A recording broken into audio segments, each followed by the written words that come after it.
તો મહારાજ છે ને આવો મહારાજ.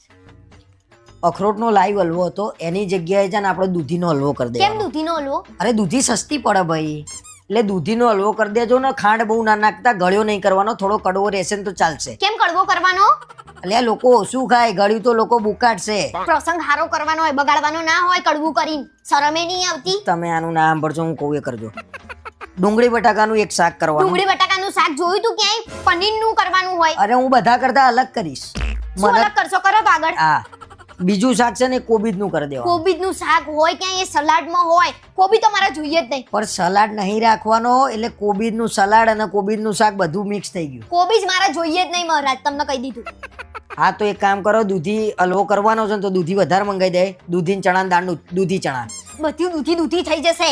અરે પણ ભાવે એવું તો દૂધી ને ચણાનું શાક હોય ને જે એ તેજ હોય, અને દૂધીનો હલવો ગળ્યો હોય એટલે અલગ થઈ જશે બે.